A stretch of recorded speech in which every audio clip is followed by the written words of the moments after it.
Hi, everybody. I'm glad you're here. This is something that started out very, very small at the coffee plantation in Scottsdale, Arizona, that's growing and growing and growing. And through technology and necessity, we're really growing. And none of us are at the coffee plantation this morning. That would be far too dangerous with what we've got going on here, a place to have a meeting where there's, zillions of people running in and out of would just not cover it.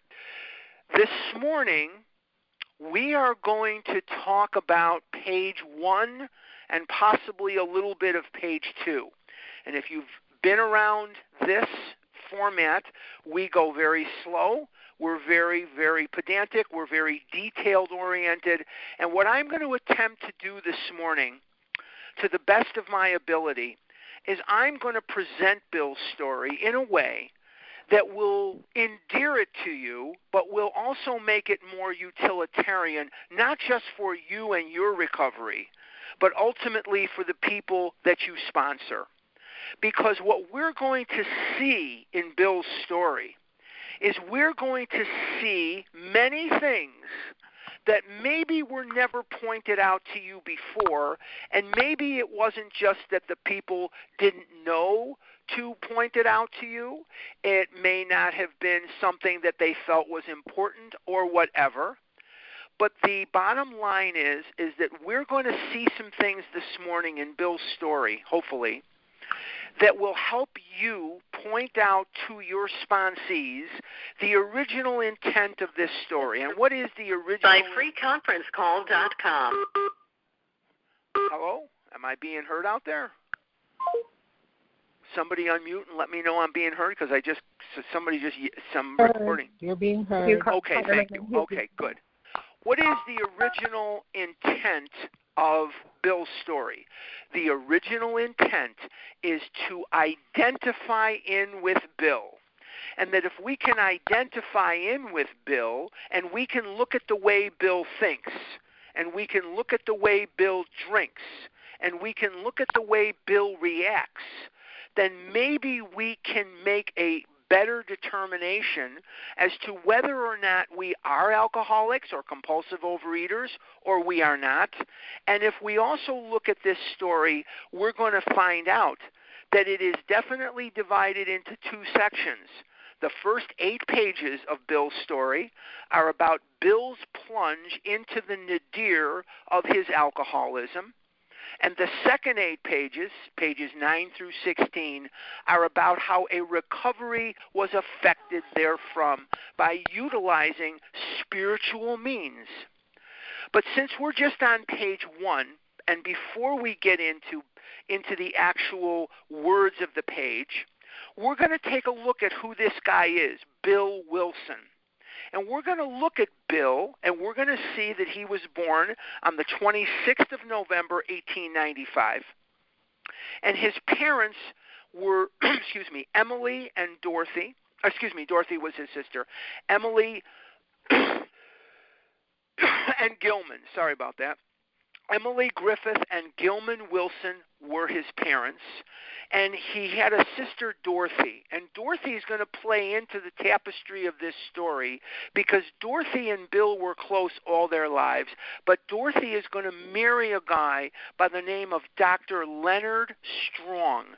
And Dr. Leonard Strong is going to play significantly into the story, because the situation is going to be, he is going to help Bill get into the town's hospital. He is also going to hook Bill up and Hank up way later with a guy in the Rockefeller inner circle named Willard Richardson. And that's going to play into it. So Dorothy is definitely going to play into it. Some of this stuff we're going to discuss in a couple of weeks, and some of this stuff we're going to discuss later. But this is the reason that we go slow, is so we can sort of concentrate on where we're at. Now, Bill's father was an alcoholic. And in 1906, Bill's father and mother are going to divorce. And the number one reason why they're going to divorce is because his mother, Emily, was sick and tired of Gilman's drunkenness. Now, Gilman's father was also an alcoholic. And Grandpa Wilson, his marriage they didn't divorce, but his marriage was terrible, and the reason that they really had a bad marriage was because of the fact that he was an alcoholic. So Bill is very seriously impacted by the alcoholism of other people.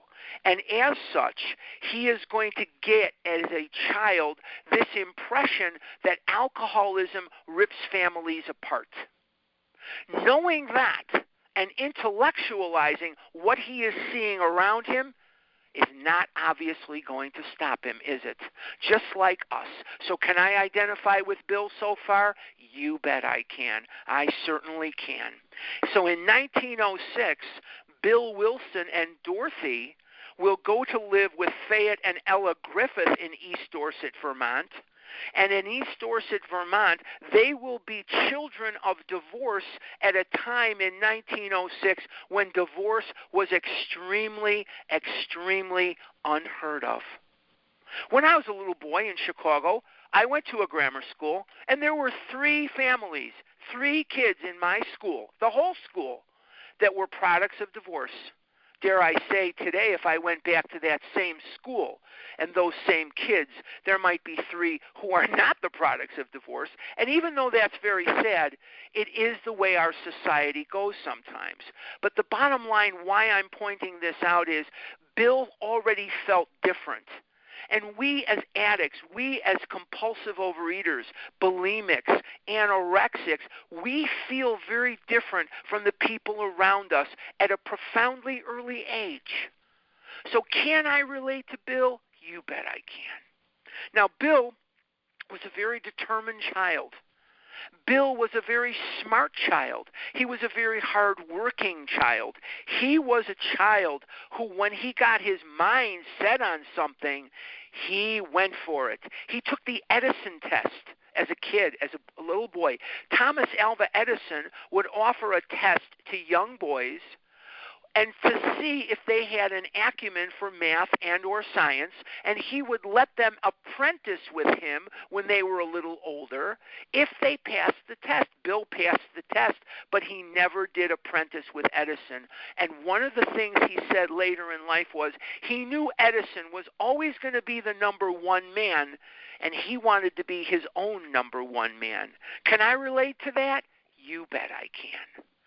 Bill found a violin up in Grandpa Griffith's attic, and he practiced tirelessly on the violin and became co-first chair of his school's orchestra playing the violin. And there are many pictures of Bill and Lois playing music together later in their life. And if you've been to Stepping Stones in New York, in Bedford Hills, Bill's violin is still there. And you can see it. It's on display. And Lois's piano is also on display as well. And they played many times together, and that's somehow, how they passed some of their time. Remember, they were married at a time before television. Well, they were married during television too, but a lot of their marriage, a lot of their relationship was pre-TV, so they would entertain themselves by playing music. Bill found an old baseball glove up there too and became starting shortstop, and he became co-captain of his school's baseball team. He also found a book, and he read the book, and in the book it said that only an Aborigine could fashion a boomerang that would actually come back to you. So he cut part of his headboard with a saw. And his wooden headboard, you can see it today if you go to East Dorset, Vermont. Now, they come with you to make sure you don't take any souvenirs, but the boomerang that he made and the headboard that he cut are still there, and you can see them. He fashioned He fashioned a boomerang, He fashioned a boomerang that actually came back. And when it did, the first time, it almost took Grandpa Griffith's head off. But it did come back to him, and he was extremely proud of that. Bill suffered his entire life from an anxiety disorder, an inferiority complex, and he also suffered from depression. When Bill was a teenager, the love of his life was Bertha Bamford, and Bertha Bamford was pre-Lois. He didn't know Lois at that time, but Bertha Bamford was the love of his life. And Bertha went to New York City for what was described to Bill as a routine surgery.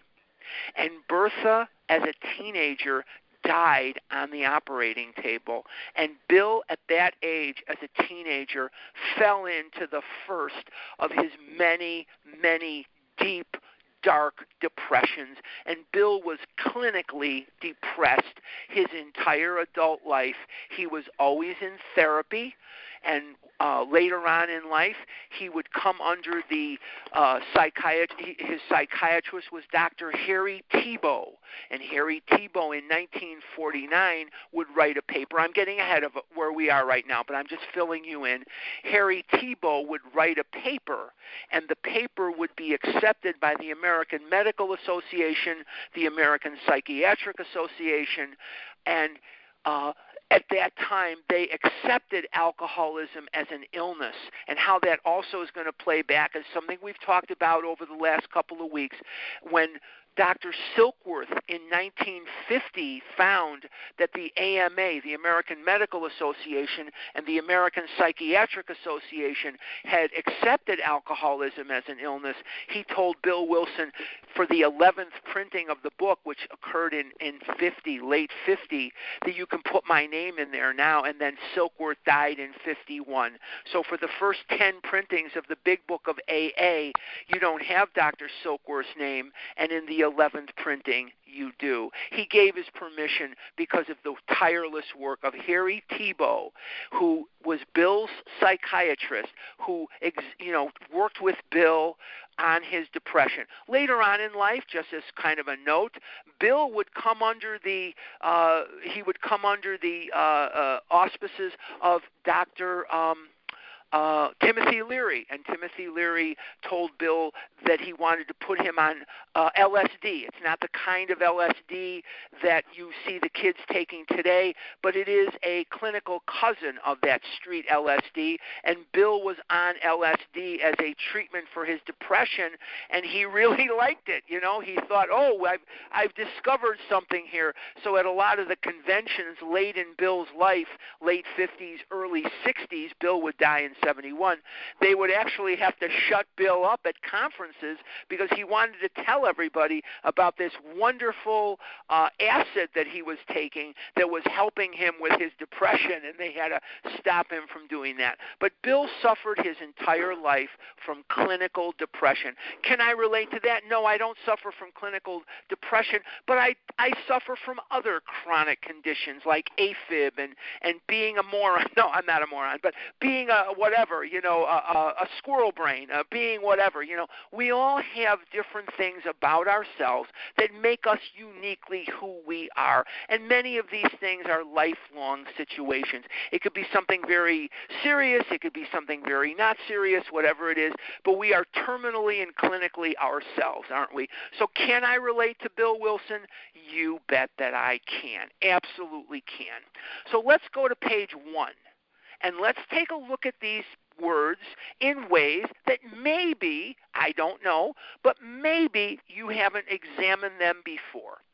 War fever ran high in the New England town to which we knew young officers from Plattsburgh were assigned. Plattsburgh is a city in upstate New York, and that's where Bill did some of his basic training for World War I. You'll see people in meetings all the time talking about how Bill was in World War II. No, he was not. He was in World War I. Okay?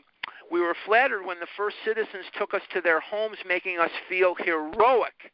Here was love, applause, war, moments sublime with intervals hilarious. Now, Bill suffers from anxiety. Bill suffers from an inferiority complex. Bill suffers from depression. He puts on his military uniform. He puts on his outer garb. He puts on a shell, and people are applauding him.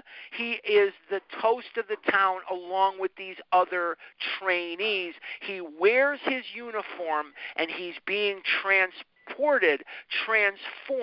into something that he's always wanted to be but never could be. Can I relate to Bill Wilson?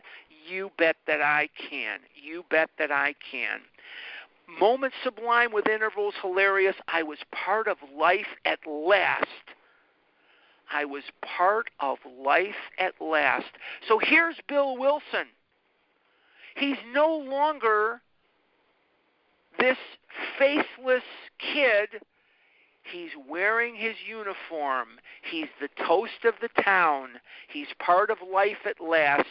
And in the midst of the excitement, I discovered liquor. Now, when he was back in East Dorset, Vermont, he didn't drink much, did he? Because he knew that his father and mother split up. Now, his mother would go to Boston, Massachusetts, and she would become one of the nation's first female osteopathic surgeons. She would become a female osteopathic surgeon and osteopathic physician at a time when that was unheard of. And father would go to Western Canada to work in the mills. It was told to Dorothy and Bill that father was going on a business trip. The only thing he forgot to do was come back. And he didn't come back. And Bill felt mortally abandoned. Can I relate to Bill? You bet I can. There are people who left my life. Maybe they died. Maybe they just moved away. Maybe our lives just sort of went in some different directions, and it always left me wanting more. Separation and detachment have always been difficult for me. Maybe they're difficult for you too. And so can I relate to Bill? You bet I can. And the liquor that he's discovering is something called a cordial. I don't really know what a cordial is. I'm not a drinker. If he was talking about Kit Kat bars or Almond Joy bars, that I know about, but I don't know about cordials. But I know it's something that he really, really enjoyed. I forgot the strong warnings and the prejudices of my people concerning drink. So he's on vacation. No, he's not really on vacation. He's a soldier. He's away from home, and he decides to take action drinking that he would not normally take. Can I relate to that? How many diets of mine melted like snow in July when I was away from home? Or when the watchful eye of somebody that I was afraid to confront was no longer there, I was free to eat and usually did. Can I relate to him? Yes, I can. My whole life, people have been telling me, if you would just lose weight, life would be better. My whole life, people would say to me, fat boys don't get girlfriends. Fat boys don't get good jobs. Fat boys don't get to be on the baseball team. Fat boys don't get to do this or don't get to do that. And I heard them, and I understood that they were right. And there I was eating whatever, fill in the blank, pizza, French fries, candy, ice cream.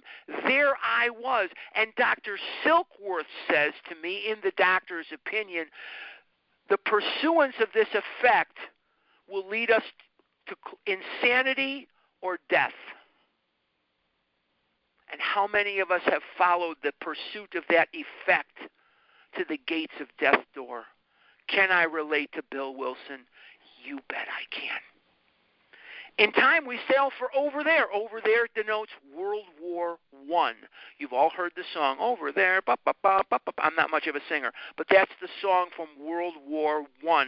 I was very lonely and again turned to alcohol. Let's stop right there. It doesn't say I was very thirsty and needed a drink. It didn't say anything. It said I was very lonely and again turned to alcohol. This sentence is very telltale. It is a window into the soul of Bill Wilson. It is a window into the soul of Harlan Grabowski. I was very lonely and again turned to Kit Kat bars. I was very lonely and again turned to ice cream. When I was in my 20s and life was getting away from me, my mother died when I was 22. My father died when I was 24. I came into Overeaters Anonymous when I was almost 25, but still 24. But later on, after I graduated, I would be sitting alone on a Friday night, and I would be eating myself into a stupor with tears running down my face. I was 500-600 pounds at this time or more. Lonely. I had never been on a date with a girl yet in my life. I had never held a girl's hand. I had never known what it was like to be part of life. Even in the middle of people who I knew loved me and I loved them back, I was alone and different and compared and despaired.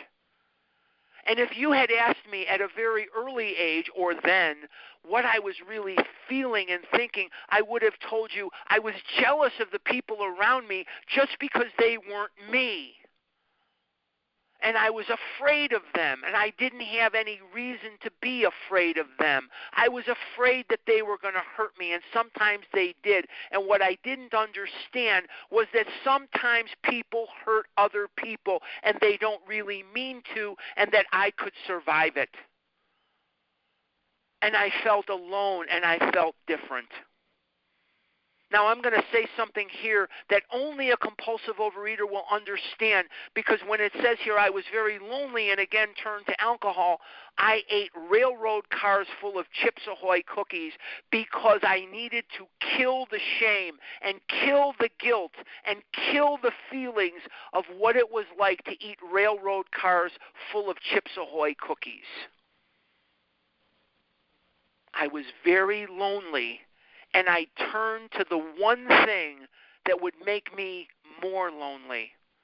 So the lonelier I got, the fatter I got. And the fatter I got, the lonelier I got. And the lonelier I got, the fatter I got.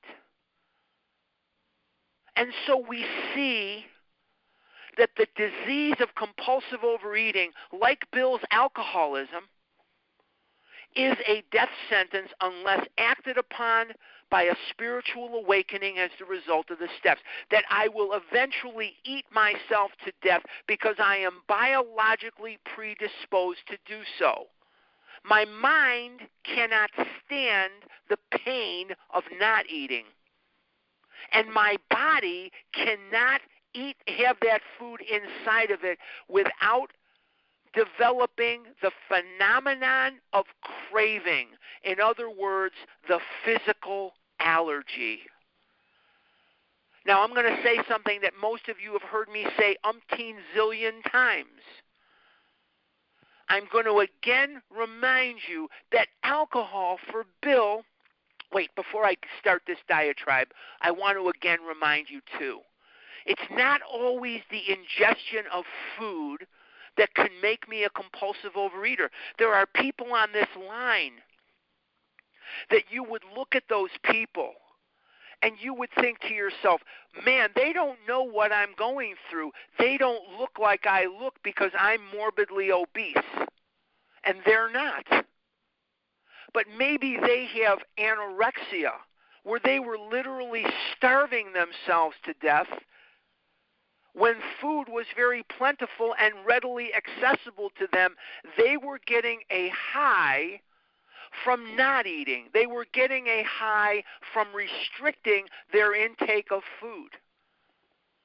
And some of these people are dizzyingly beautiful. And some of these people, their outer shell would not reflect what I'm telling you. But they were in such torrid pain, such horrible pain that they were deliberately starving themselves to death in an attempt to control themselves and the world around them because their brains could not take the pain that it saw around it, and the buildup of human emotions was too great. There were also people on this line right now who are compulsive overeaters who may not show that they're compulsive overeaters with an obese body or a history of obesity, but they're bulimic. They purge using laxatives, or they purge using vomiting, or they purge using a combination of vomiting and exercise, or exercise alone. There's exercise bulimia, there's laxative bulimia, there's regurgitation bulimia. They eat massive quantities of food, and then they purge the food out of their system. It's an extremely unhealthy thing to do. And I'm reminded of my friend Lauren, young, beautiful, brilliant. Both parents were physicians. She used to get weighed at the treatment centers and keep toothpaste and combs and hair clips and scrunchies in her pockets so that she would weigh a little bit more and they wouldn't get on her when she knew she had been seriously restricting. She never saw her 40th birthday. She's dead. She's dead. Did she have an obese body? No. Was she beautiful? Yes. Was she brilliant? Yes. Did she have all the money she could ever want? Yes. And she's dead. So let's get back. I was very lonely and again turned to alcohol. And that's again proving the fact that food was never the problem in the first place, that the problem is the buildup of everyday normal human emotion, and we lack the power to control our reaction to the world as it's going on around us. Lack of power was our dilemma. But we have this emotional buildup which our brain cannot take. We call upon willpower, and we have none. And the only thing we know to do is eat, because eating will change the perception that we have of reality.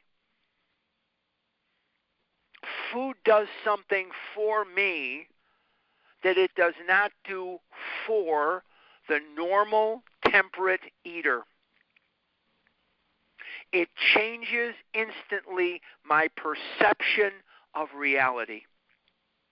So when Bill would take a cordial or a beer or whatever, or for me, Chips Ahoy cookies or whatever, it didn't matter, Saturday morning right now, and since I'm home, and I'm normally not home at this time, I'm home now. I was flooded this morning with memories of the Saturday morning cartoons. I'm 65 years old. Maybe some of you can remember the days way before cable. But when I was a little boy, they'd have George of the Jungle, and they'd have Superman, and they'd have Mighty Mouse, and they'd have all these, the Beatles cartoons, and they'd have all these great cartoons, and Hoppity Hooper, and all these other various ones, and Rocky and Bullwinkle were on Saturday morning too, and you had all these great cartoons like Heckle and Jekyll, and Pixie and Dixie, and all these other ones, and if you're my age, you're probably laughing right now just remembering them. And then there was Yackee and Chopper, and all these other ones, and oh, it was fun, and we'd sit in front of the TV set, and we'd watch cartoons on Saturday morning, and I would eat massive quantities of Frosted Flakes and massive quantities of cake and pie and cookies and God knows what. But I couldn't bear being in that room with my friends that would come over and not eat, because even though they were sitting right next to me, I felt alone and alienated in a crowd. So food was never the problem. Food was the solution to the problem. Food became the solution to the problem. See, if food was the problem, hospitals would turn out winners, and they don't. If food was the problem, losing weight would work, and it doesn't. There's not a person on this line that's a compulsive overeater to the obese side of things that hasn't lost a lot of weight. I have a friend who lives in New Jersey. She's a former school teacher. She talks about gaining and losing the same 100 pounds 8, 9 times. Up 100, down 100, up 100, down 100. And my cardiologist has said to me on several different occasions, that is more dangerous than being a bit obese. But yet she would gain and lose and gain and lose and gain and lose. Why? Because losing the weight didn't fix her. So food wasn't the problem. Food was the solution to the problem. So this sentence, I was very lonely, and again turned to alcohol, is a garage door size window into Bill's brain. And this is a sentence that's passed over in most meetings. We read the sentence and nobody even talks about it. Unless you're here at the North Scottsdale Fellowship Club, then there's a chubby guy who is from Chicago, and he'll talk about it most of the time. We landed in England. I visited Winchester Cathedral. Much moved, I wandered outside. My attention was caught by a doggerel on an old tombstone. Now we're going to look at this in a way that may be a little different from anything you've experienced before. Here lies a Hampshire grenadier who caught his death drinking cold small beer. A good soldier is ne'er forgot, whether he dieth by musket or by pot. Now, what does this say? Here lies a Hampshire grenadier. We know of New Hampshire. In Hampshire, in England, this guy, Thatcher, we're going to talk in the few weeks, we're going to talk about a guy whose name is Thatcher, and he's going to play very prominently in us being together this morning. He's been dead for a while, since the 60s, but he's going to play very prominently in us being together here this morning, and his name is Thatcher. But here lies a Hampshire grenadier. A grenadier is a soldier who caught his death drinking cold small beer. He wasn't killed in battle. He didn't die because he contracted a disease. He died drinking cold small beer. A good soldier is ne'er forgot, whether he dieth by musket or by pot. Now let's take a look at that pot thing. See, they're not talking about marijuana. They're talking about beer. And that's not as apparent to most of the people on the line here this morning, or maybe if you've listened to some of my podcasts, you've heard me describe this. But this pot is how they drank beer in England at that time. You see, it was considered extremely bad manners to sit and drink. You stood in the inn or you stood in the saloon and drank, and you stood at a bar that was constructed in the saloon and leaned against a bar, and that's where the name comes from, and you drank your beer in quart pots or pint pots. Quarts is equal to 2 pints. A pint is 1/2 of a quart. And you would get this pot of beer, whether it be quarts or pints, and you would consume your beer standing up. That is why, as an homage to that,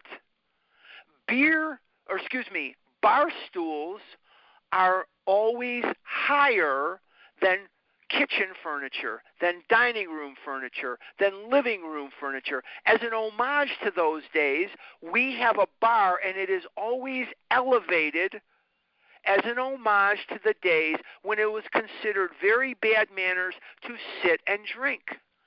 So this Hampshire grenadier would drink his beer and it killed him. In other words, he died of alcoholism.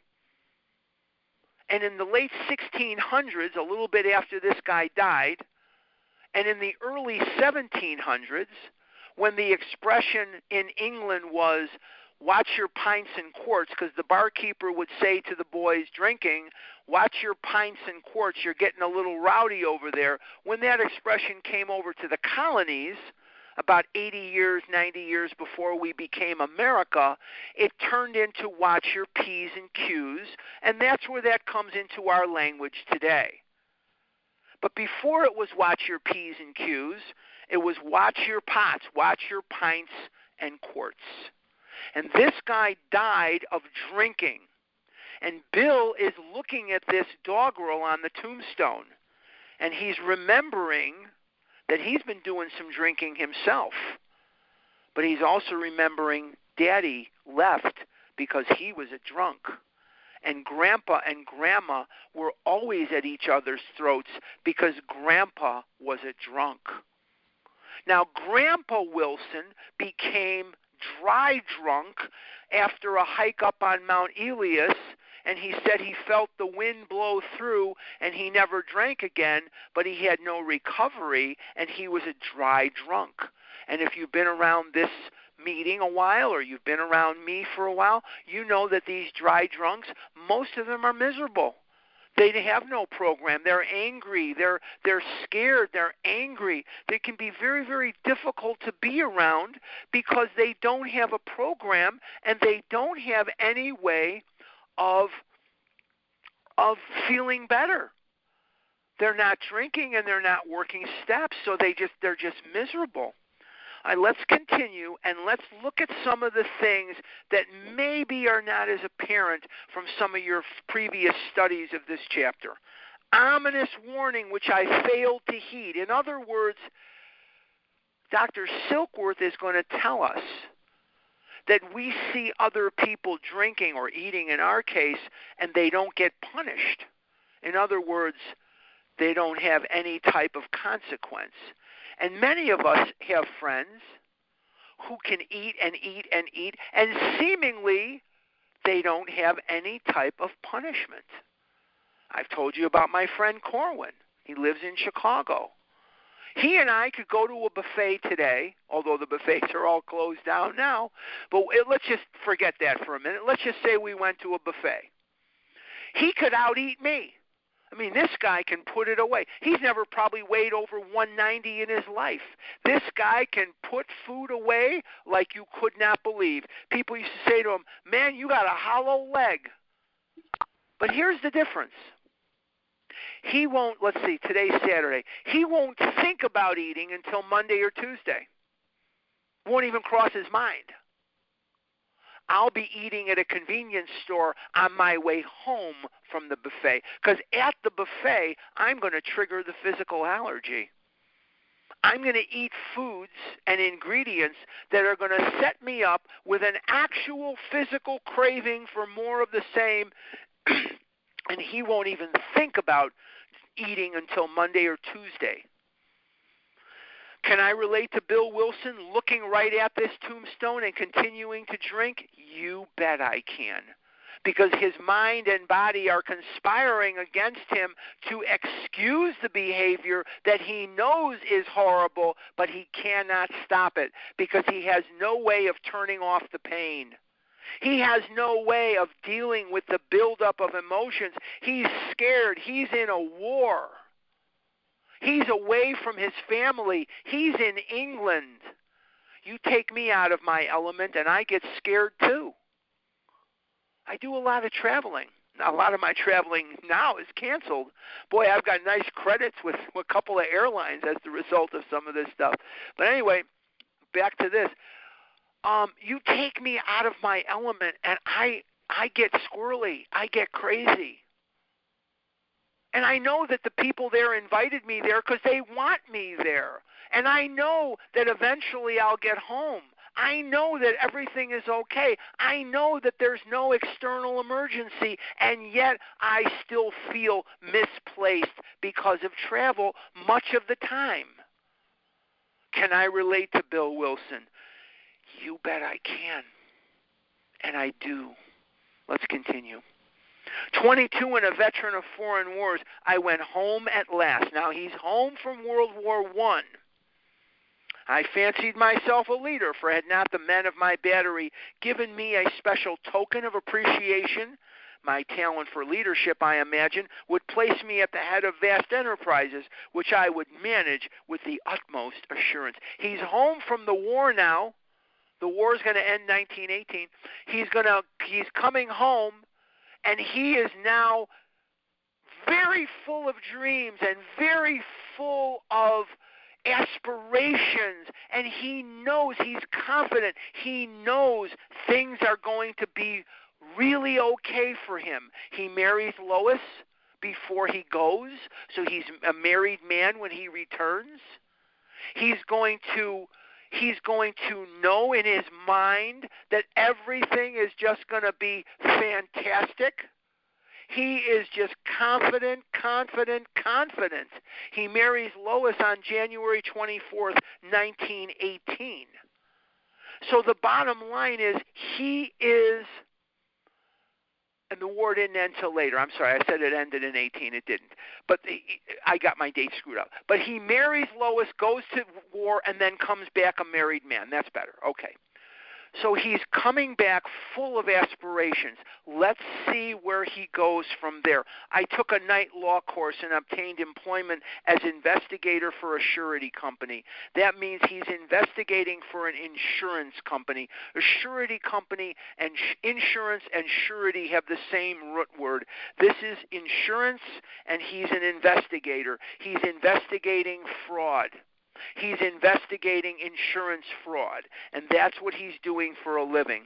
He goes to the Brooklyn Law School, and there's a Headley School in Brooklyn that's 4 blocks from where they live.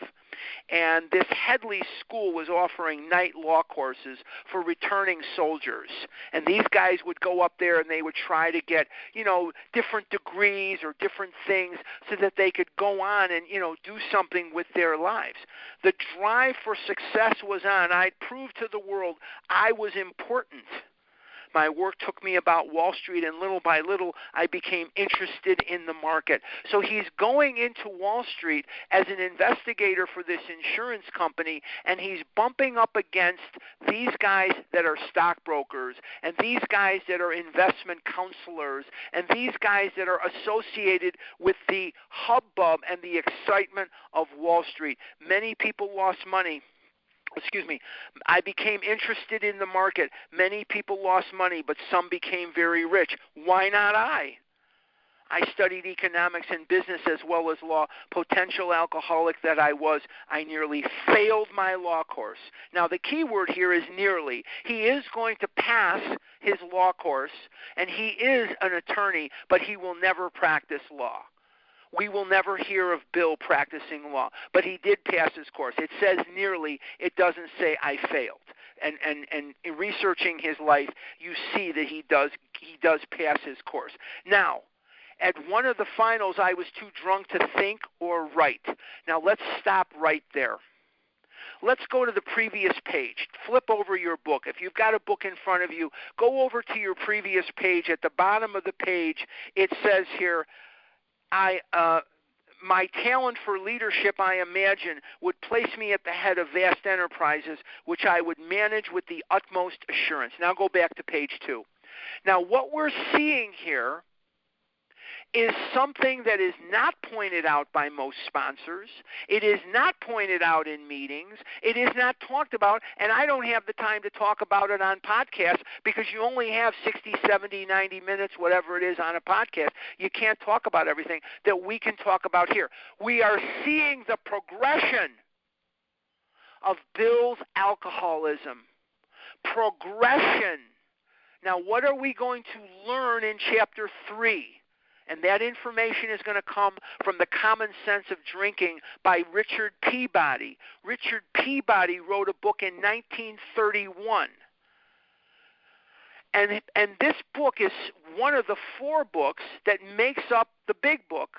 And the book is called The Common Sense of Drinking. In 1936, Peabody will die of his own alcoholism 3 years before the big book will be printed. But so important is the common sense of drinking that Bill Wilson's personal copy of The Common Sense of Drinking by Richard Peabody is on display at the AA archives as we sit here. Now, what did Bill Wilson learn from Peabody, and what are we seeing here in Bill's story? We are seeing the progression of Bill's alcoholism. In other words, his disease is getting worse over time, never better. His disease is progressing. It's getting worse. So we have a fantasy when we're young, some of us. I had it. I assume some of you did too. We assume this lie. Here's the lie.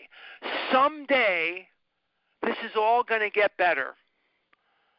Someday, I'm going to be thin.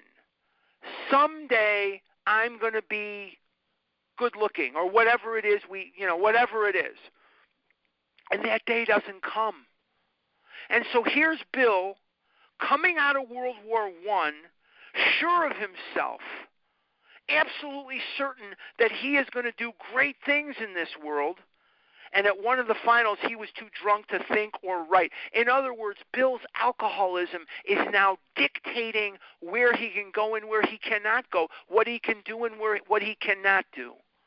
It's closing doors to him, and that's exactly what it did to me. No one ever shut me down. No one ever did to me what this disease did to me. And we see that Bill is struggling to complete this test in law school because he's too drunk to think or write. And how many of us lost out on promotion, lost out on opportunity, lost out on love, lost out on all the things that are inherently normal for a human being to enjoy and aspire to, because we had an illness that was permanent, progressive, and fatal. Peabody teaches us the disease is permanent. There's no permanent cure. It is progressive. It gets worse over time, never better. It is fatal. I don't care what they write on your death certificate. My mother had her leg amputated from diabetes. My mother was a sneak eater. My mother was 275 pounds, 300 pounds. And she would wait you out. If we were eating dinner, she would eat like a bird. And then when we fell asleep, she'd eat the kitchen. And they put down on her death certificate pneumonia. Yeah, pneumonia my butt. She died from compulsive overeating. My father also died of cancer, but they put on the death certificate, cause of death, pneumonia. And that's funny because that's usually what gets you in the end is pneumonia. But how did you get the pneumonia? That's what they don't put down. They don't put down, she got pneumonia because she was 300 pounds. Okay, so here is the disease, and it's baffling to Bill. So let's see where he goes from here. Though my drinking was not yet continuous, it disturbed my wife. We had long talks when I would still her forebodings by telling her that men of genius conceive their best projects when drunk, that the most majestic constructions of philosophic thought were so derived. What is he doing here? He's lying to himself and he's lying to Lois. I don't know if he bought his own BS, but she sure didn't. She didn't buy his BS. And the first victim of compulsive overeating, the first victim of alcoholism, the first victim of any compulsion is the truth. Honesty is the first concept to go out the window when this disease is being practiced. There is nothing that goeth before the beginning of a binge. Nothing goes before the truth. Dr. Silkworth says we cannot tell the true from the false. To us, our alcoholic life seems the only normal one. What does that mean? It means every single time I eat ice cream, I am going to eat more ice cream than I had originally planned, and then I'm going to graduate to McDonald's, then I'm going to graduate to Chips Ahoy, and whatever that salt and sugar and salt and sugar and salt and sugar. It's never going to stop with a pint of ice cream. It's never going to stop with a gallon of ice cream. It's never going to stop with a railroad car full of ice cream. There isn't enough ice cream in the world. If there were cows in my backyard and they were making ice cream out of the milk 24/7, it would not be enough. And again, to be fair, if I was bulimic, it wouldn't be enough. If I was a restrictor, I couldn't be thin enough. There are behaviors that go with our disease that have very little to do with being morbidly obese. There's restricting, and there's bulimia, and there's exercise bulimia, there's laxative bulimia, and there's vomiting bulimia. Some of us have side addictions, shopping, sex and love, drugs. How do most of these amphetamine people get started on amphetamines? They're using street drugs to try to control their intake of food. A lot of alcoholics who come into OA used alcohol. I happen to know one very well. He lives in Oklahoma. He's a really great guy. He's not feeling too well this morning. He used alcohol to try to control his intake of food. And so we have various behaviors around eating food, some eating more, some eating less, some eating way less, some eating massive quantities and purging it out, but it's all the same thing. And what is the first thing that has to go? The first thing that has to go is honesty. Because if we're really honest with ourselves, A, we don't want to be doing that, and B, we know better. We know that 1 is going to lead to 2, and 2 is going to lead to 7, and 7 is going to lead to 38. I have a friend who lives near Chicago, and he has a daughter that's allergic to peanuts. She has a severe acute peanut allergy. But she doesn't say to herself, people that eat peanuts do the greatest things in the world, so I'm going to eat the peanuts anyway. She doesn't say that. And she doesn't have to go to Peanuts Anonymous. She knows that if she eats nuts that come off a tree or come out of the ground, she's going to get acutely sick right away. And she has to keep an EpiPen handy, or she has to get to an emergency room immediately with do not pass go, do not collect $200. She has to go to the emergency room right now. Yesterday would be fine because her throat closes up and she can't breathe when she eats peanuts. She does not say to herself, maybe if I eat them unsalted, it won't bother me. She doesn't say to herself, maybe if I eat them dry roasted, it won't bother me. Maybe if I just eat peanuts at the ball game, it won't bother me. Well, I'm out of town. I might as well eat some peanuts because nobody here knows I'm allergic to peanuts. So now that I'm visiting Denver, Colorado, I'm going to eat some peanuts and nobody will know the difference. She doesn't do that.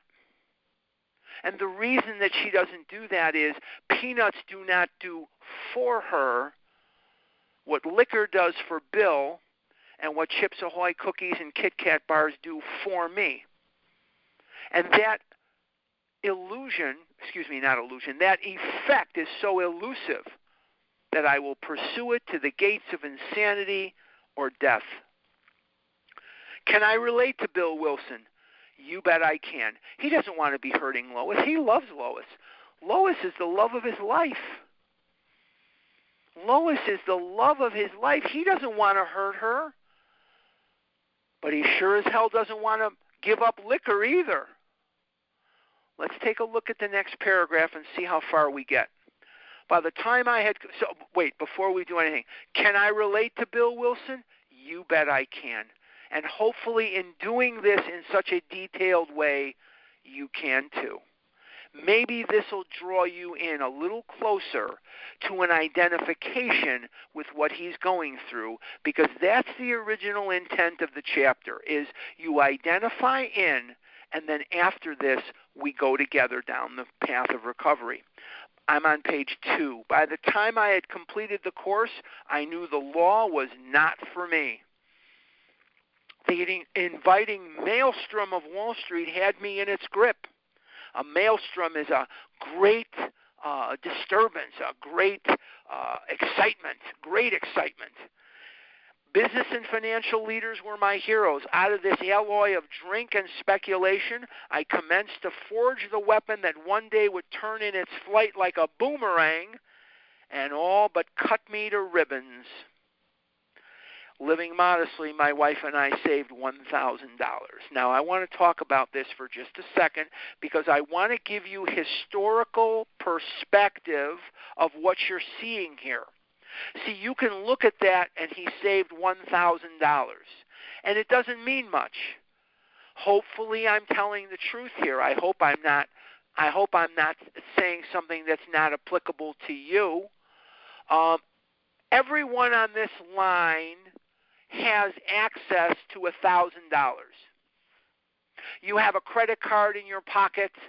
You have a debit card in your pocket. You're working or you're whatever, and hopefully you have access to $1,000. Not a lot of money today. If you don't have it, I'm sorry. I'm just using this as a way of explaining my point. $1,000 in the 1920s was a lot of money.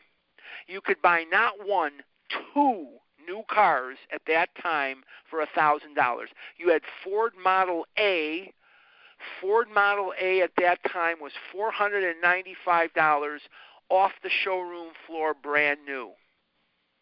$1,000 was a lot.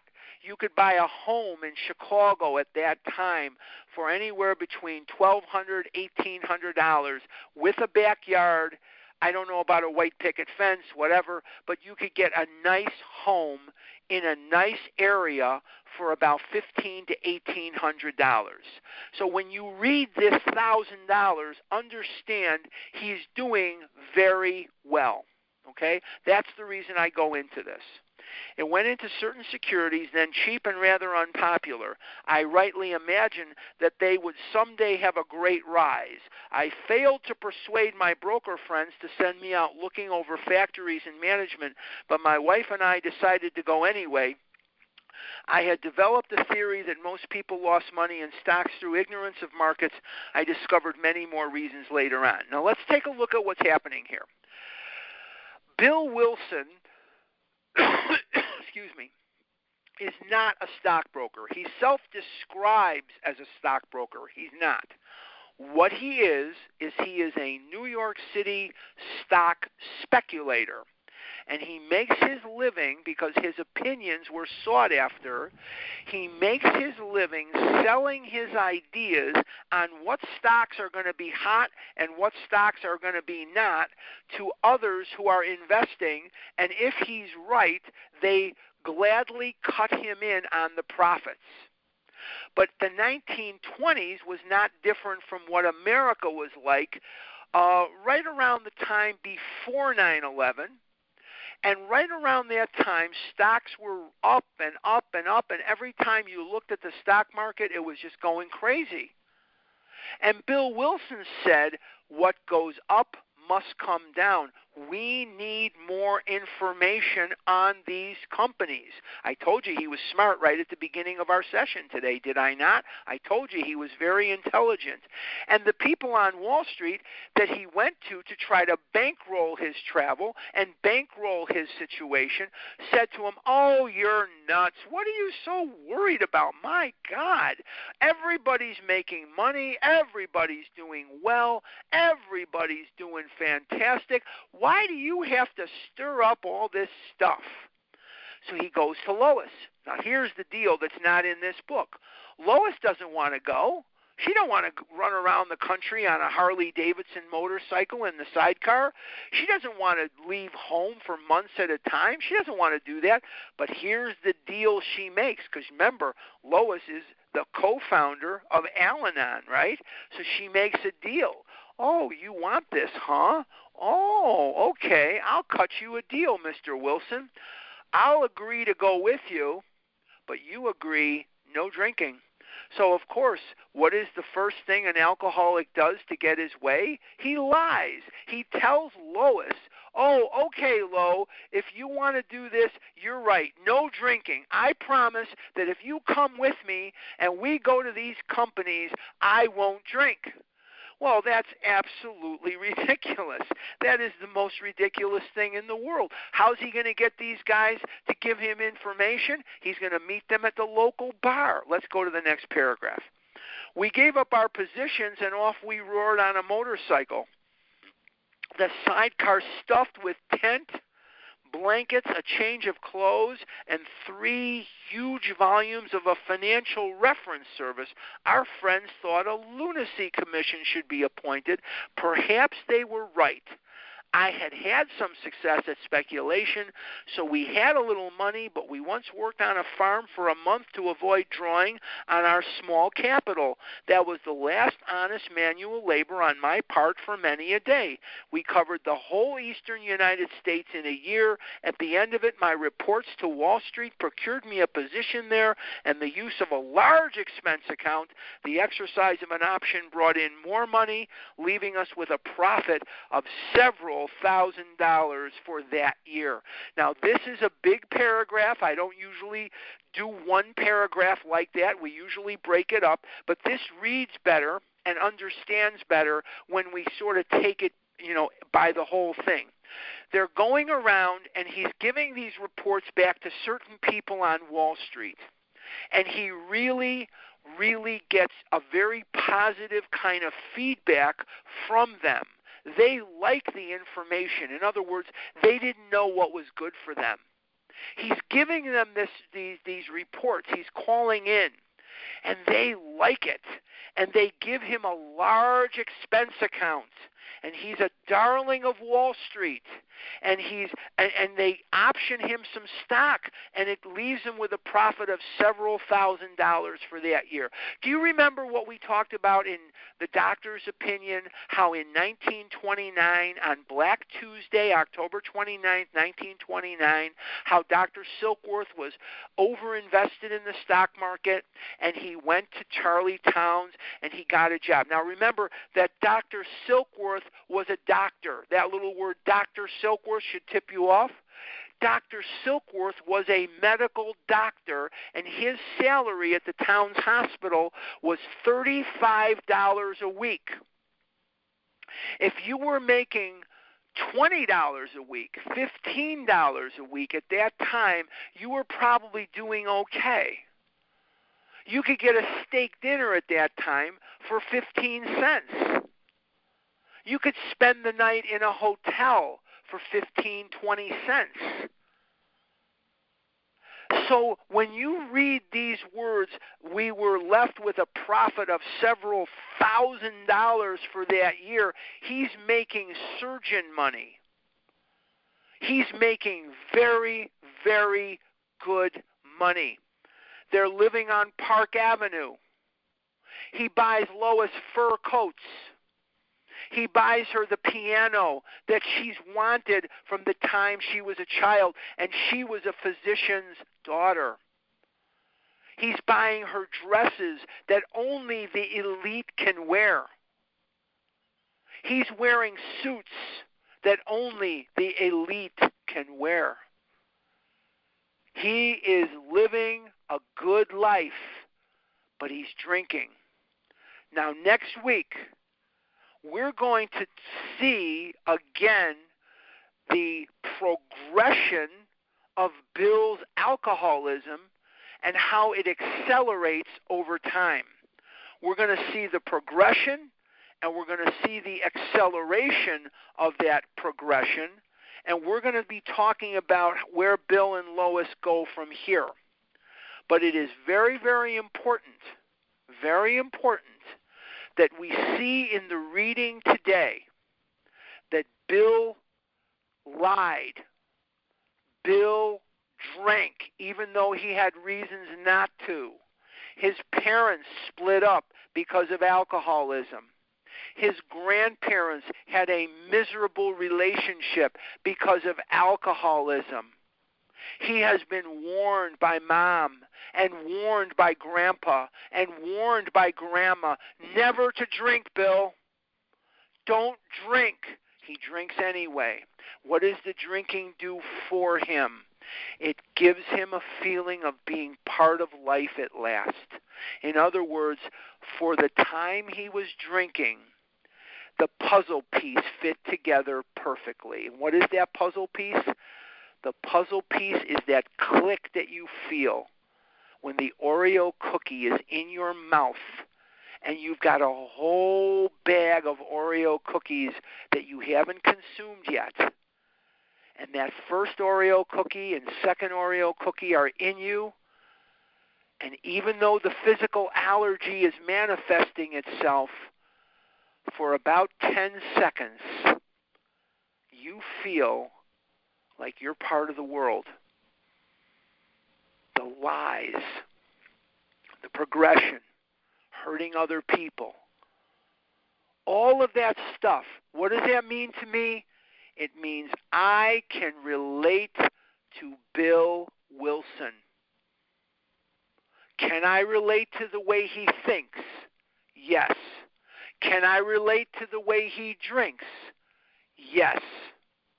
That's what's important to do. Now, we're going to start doing something today, and we're going to do it for about 10 minutes that we've never done before because I never could do it before. Usually I'm starting to gather people up, and we're going to go to the PETA Jungle in Scottsdale, and we're going to throw out our coffee cups, and we're going to go over to PETA Jungle and get lunch and continue our discussion. But that's not going to happen today. We're done for today. We're going to pick this up next week on page 3. I've marked the spot. We're going to pick this up on page 3. But what I would like to do today is open it up for a couple of questions. And you can, before I tell you to hit *6, this is my rules. I do not feel it is prudent to waste time on food questions. Please don't sit and ask me what's my food plan. It's a waste of time. I'm a 65-year-old man. What my food plan is isn't going to help you, and what your food plan is isn't going to help me. So let's do no food questions, and let's just try to limit our questions to the reading that we just completed. So that said, I'm going to let the recording continue to go. And Pam, I hope you're doing the same. And if you'll notice, there was no noise on the line this week because Pam out in North Carolina figured out a way to mute the line, which was great. But if you want to ask a question, unmute yourself by hitting *6, and I'll do the best I can to answer it. *6 to unmute.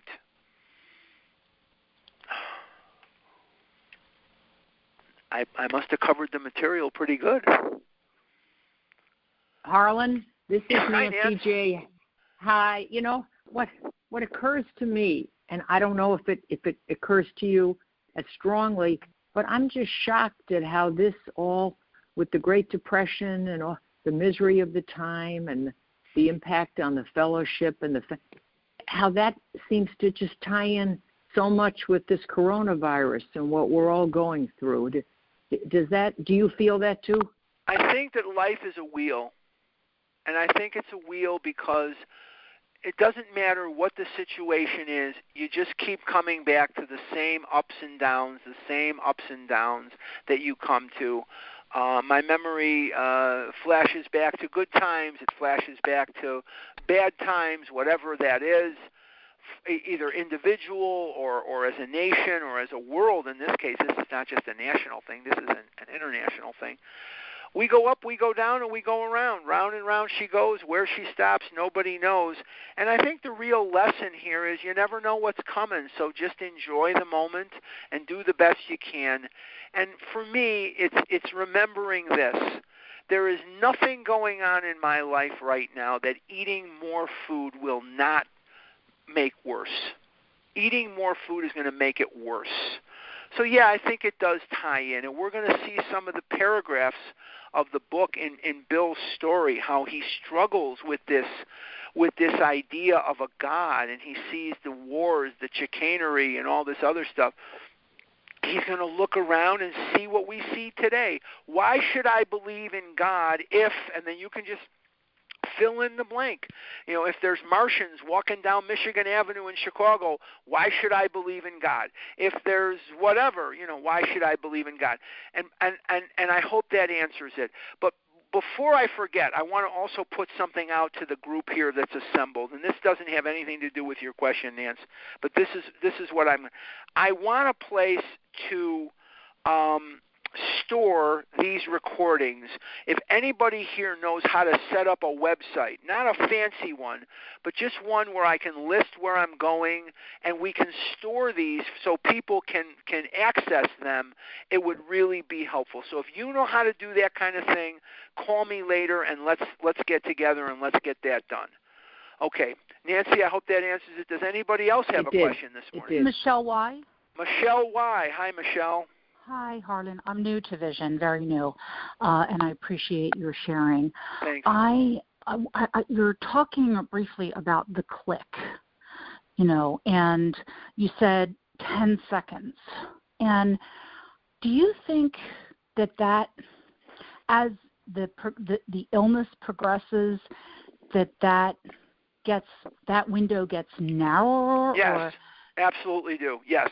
What used to work for me, let's go back to my childhood, and I bet yours too. I don't know your history, Michelle, and I'm glad you asked the question.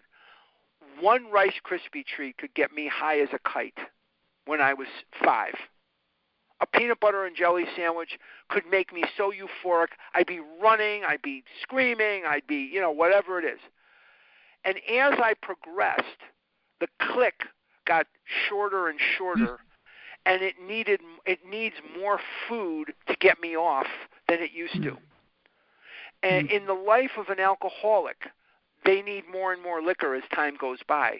In the life of a compulsive overeater, I needed more and more food to give me that click, and the click lasted a shorter and shorter period of time. So that in the final years of my really heavy eating, Michelle, I was eating massive quantities of food. And in one of the stories in the Big Book, it says, I couldn't get drunk and I couldn't get sober. I couldn't eat enough food. And for me to make a statement like, I couldn't eat enough food, my God, I was eating every waking moment of my life. I still could not achieve that high. I couldn't do it. And so, yes, I believe that the click the effect is what I'm really talking about. That click gets less and less, and it takes more and more food to get there. He is the best today I've ever heard him. Thank He's a you, genius. man. In this area, Walter, a genius. The way he conceptualizes things. Thank you. But let's hit *6 to remute. Okay, let's hit *6 to remute. But Michelle, I hope that answers the question. Let's do one. That's okay. We love you anyway. You're the president of my fan club. That's okay. One more question, and then I'll let you guys get to your day. Harlan, I have a question. Okay, go for it. Who, Lori or? Who's the male voice I heard? I'll probably take 2 more, but who's the male voice I heard? Oh, okay. No problem. Harlan, this is Dave. Dave? Okay. Dave in Port Townsend, Washington. The effect. Yeah. When you run across a dually, guy's an alkie as well as a food addict. Yeah. Is there the dilemma that my interpretation of my life is that alcohol never quit working and food immediately quit working for me. Okay. And I chased it for years, and yet it never worked. I was going to eat it, believing that it would help, whether it was a Ritz cracker or whether it was, the Ritz cracker, it's not a big deal, or whether it was a bowl of ice cream. I believed it was going to help, and it never, ever worked. Unfortunately for the compulsive overeater, the high is the shortest high of any addictive substance. Alcoholics can stay drunk for much longer periods of time. Drug addicts can stay high for much longer periods of time. But the food addict has to keep chasing and chasing and chasing because the click or the effect, it has such a diminished lifespan that you barely even know it's there after a time, and you're just eating voraciously or starving dangerously or purging dangerously in search of that effect. I know a woman who's in OA for a long, long time, and she can't wear skirts or dresses. Why can't she wear skirts or dresses? Because she was a cutter, and she has scars on the top of her legs from cutting. And she told me one time that it kept diminishing, and she'd have to cut, and she was hospitalized in a psych hospital 3 or 4 times. Before she was 15, she had been in the psych hospital 6 or 7 times. So the effect that we're seeking, David, in food is the shortest of all the lifespans of that effect. I'm not an alcoholic. I cannot speak to alcoholism. I cannot speak to feeling that click from alcohol. So I can't really answer that from firsthand experience because I'm not an alcoholic and I'm not a drug addict. But I do know that the click or the effect from the food, after I was probably 10 years old, it was barely there, but the food kept making me fatter and fatter. By the time I graduated high school, I went to Mather High School in Chicago on the north side. I'm a Mather boy. I'm a Mather Ranger, and a proud Mather Ranger. I was 335 pounds as a senior in high school with a 48-inch waist as a senior in high school, and I couldn't get high on the food anymore. But I just kept eating it and eating it and eating it. And it says in the doctor's opinion on page XXVIII, 28 in Roman numerals, men and women drink essentially because they like the effect produced by alcohol. The sensation is so elusive that while they admit it's injurious, in other words, we know we're killing ourselves, we're doing it anyway, they cannot after a time differentiate the true from the false. In other words, we know we're killing ourselves. We know we're not going to be able to eat just one. You mentioned Ritz crackers. Show of hands, how many people ate just one Ritz cracker unless it was the last one you could get your hands on? Ain't going to happen. There's not a hand in the air, and I can see all of you. The bottom line is we know we're going to trigger that allergy, even though we don't know there is an allergy. What do we know? If I eat one McDonald's cheeseburger, I'm going to eat 10. If I eat one potato chip, I'm going to eat 1,000,000 of them. What was the advertising? I don't know if advertising was a lot more localized when I was a kid than it is today. What was the advertising for potato chips? In Chicago, we had Jay's Potato Chips. And Jay's Potato Chips used to advertise, can't eat just one. Can't eat just one. Notice they didn't advertise steaks that way or whatever. I can't eat one potato chip unless it's the last one. So I hope that answers it. Whoever that female voice was, I'll take that question too, and then I'll let you guys go. There was a female voice that had a question. David, I hope that answers it for you. Me. Okay, who's me? Carla, hi, can you hear me? So, my daughter just walked in. So, okay. I'm in the midst of the progression. Okay. Which oh boy. I'm really, really, really frightened. Okay. I assure you should be. But anyway, what's your name? Lori. Lori, okay. And I don't know how to stop it. You don't know how to stop it, And okay. I'm afraid I won't. Okay. You do know how to stop it, and I'm going to tell you again how I stopped it. You have to put down the food, Lori. You have to put it down. You have to cease and desist. And you are powerless over food, but you're not helpless. You have a fellowship of people around you. You have podcasts. You have meetings. Well, of course, now it's a little tough.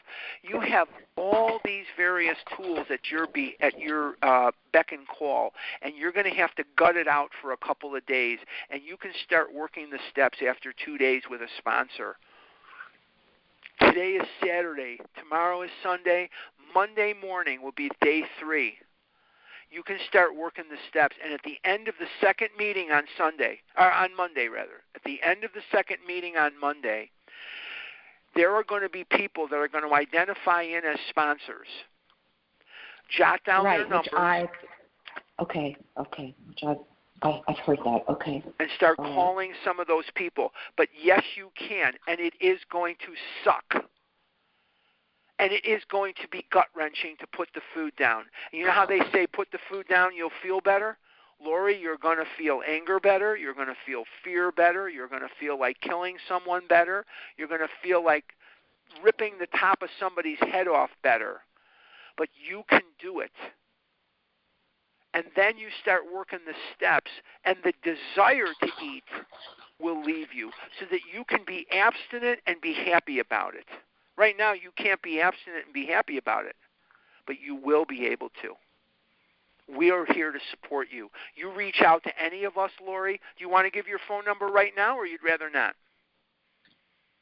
No, I can.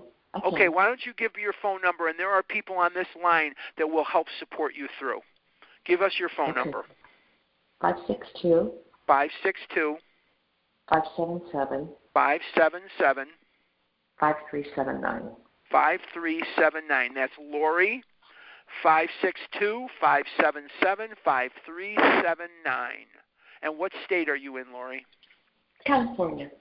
California is Pacific time. Okay, that's California. She's on Pacific time.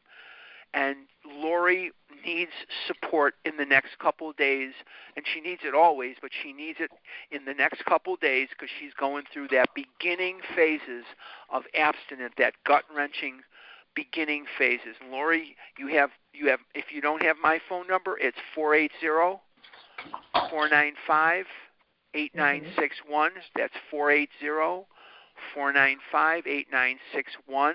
I'm on the same time as Pacific time. I live in Arizona, so I'm on the same time you're on. If you need me, I'm here for you.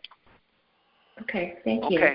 I can't say let's go to the let's go to the PETA jungle, guys, but I'm going to turn you guys loose. I hope this was helpful, and I hope that you guys glean some things out of this Bill story that maybe were not as apparent to you before, but hopefully it will help you to understand how to identify in with the way he thinks and the way he drinks so that you can more closely identify, and hopefully it will help the people that you end up sponsoring so you can teach this to them, and in teaching it to them, you'll learn it a little closer for yourself. Okay? All right, guys, have a great day. Stay safe, and good. Have a great day. Bye-bye, guys. Thanks, Harlan. It was thank you. I better turn off the recording. Thanks, everybody. Thank you.